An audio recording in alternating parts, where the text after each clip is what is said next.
વિદ્યાર્થીઓને વાલીઓ, ગઈકાલે મેં કહ્યું હતું કે પરમ દિવસે કહ્યું હતું કે જો એમસીસીએ ચોઇસ ફિલિંગ વધારી છે પરમ દિવસે, તો આપણા સ્ટેટે પણ વધારવી પડશે અને દરેક સ્ટેટે વધારવી પડે, કેમ કે એમસીસીના આગળ કોઈ પણ પોતાનું રિઝલ્ટ ડિક્લેર નહીં કરી શકે. તો એમસીસીના કારણે આખા ભારતના વિદ્યાર્થીઓ હેરાન થાય છે. એનટીએના કારણે પણ હેરાન થતા હોય છે દર વર્ષે, અને એમસીસીના કારણે પણ હેરાન થતા હોય છે. પણ એક વખત સમયપત્રક આપે પછી એના પર અમલ નહીં કરે, પછી બીજું સમયપત્રક આપે એના પર પણ અમલ નહીં કરે, તો આ કેવી વ્યથા છે, કેવી વ્યથા છે, કોણે કહી શકીએ આપણે. તો હવે ફરી આ ચોઇસ ફિલિંગ લંબાઈ ગઈ છે, એટલે હવે ધીરજ રાખો, શું કરી શકીએ. તો આ 13 તારીખ સુધીનો સમય આપી દીધો, અને આ વધારવાનું કારણ ફક્ત એમસીસી છે, એવું તો છે જ નહીં કે કોઈની ચોઇસ ફિલિંગ બાકી હોય, બરાબર.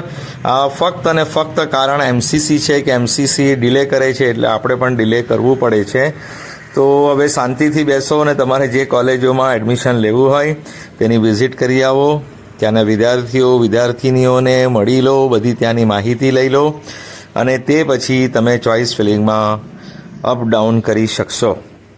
તમારે કંઈ ફેરફાર કરવો હોય તો કરી શકશો. તો તમારી પાસે અવસર છે કે તમે જે તે કોલેજમાં એડમિશન લેવા ઈચ્છતા હોય એની એક વખત વિઝિટ જરૂરથી કરી લો, તમારા રેન્ક અનુસાર જે મળતી હોય. હા, મળવી બી જોઈએ ને. આપણે એવી કોલેજમાં જોવા જઈએ કે જે આપણને મળવાની જ નથી, તો કોઈ મતલબ જ નથી ને.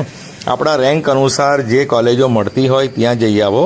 ને દરેક કેટેગરીનું ક્લોઝર મેં મૂકી દીધું છે, ઇન્ડિવિજ્યુઅલ કોલેજોનું મૂકી દીધું છે, અને 7-8 વર્ષના તો બધા જ ડેટા મૂકી દીધા છે મેં. પણ તમે ઇન્ડિવિજ્યુઅલ કોલેજોનો બી જોશો, તમને ખ્યાલ આવી જશે. અને આપણે 2024નું ફોલો કરવાનું છે. 2024ના રેન્ક પર, કયા રેન્ક પર શું મળ્યું હતું તેને આપણે જોઈને આગળ વધી શકીએ. એ પ્રમાણે તમે જોઈ શકો. એમ તો આપણે 258 સીટ હાલમાં ઓછી થઈ ગઈ છે, એટલે ફર્સ્ટ રાઉન્ડનું ક્લોઝર તો એમ પણ હાઈ જવાનું જ છે. ફર્સ્ટ રાઉન્ડનું ક્લોઝર એમબીબીએસ બીડીએસનું હાઈ જવાનું જ છે, કેમ કે 258 સીટ ઓછી થઈ છે. નવી કોલેજો ઉમેરાશે પછી જ ક્લોઝર ડાઉન થશે. હવે બીજા રાઉન્ડમાં ઉમેરાય છે કે ત્રીજા રાઉન્ડમાં ખબર નહીં, પણ જો ઉમેરાશે તો જ ડાઉન થશે, ને નહીં ઉમેરાશે તો કયા વર્ષથી પણ ક્લોઝર ને કટ ઓફ આપણું આ વર્ષે, કટ ઓફ રેન્કની વાત કરું છું. હા, હું જ્યારે વાત કરું ત્યારે સ્કોર તમારે ભૂલી જવાનો હોય, ત્યારે તમારે રેન્ક જ યાદ રાખવાનો હોય, કેમ કે હું હંમેશા રેન્કને જ ફોલો કરવા કહું છું, સ્કોરને નહીં. સ્કોર તો વધઘટ દર વર્ષે થતી હોય છે. તો તમારા રેન્ક અનુસાર મારા બધા વિડીયો જોઈ લો. એમબીબીએસમાં ક્યાં મળી શકે, આયુર્વેદમાં ક્યાં મળી શકે, હોમિયોપેથમાં ક્યાં મળી શકે, ડેન્ટલમાં ક્યાં મળી શકે, એ જોઈ લો, ને તમારી પસંદગી અનુસાર એ કોલેજોની મુલાકાત લઈ લો, બધું જાણી લો.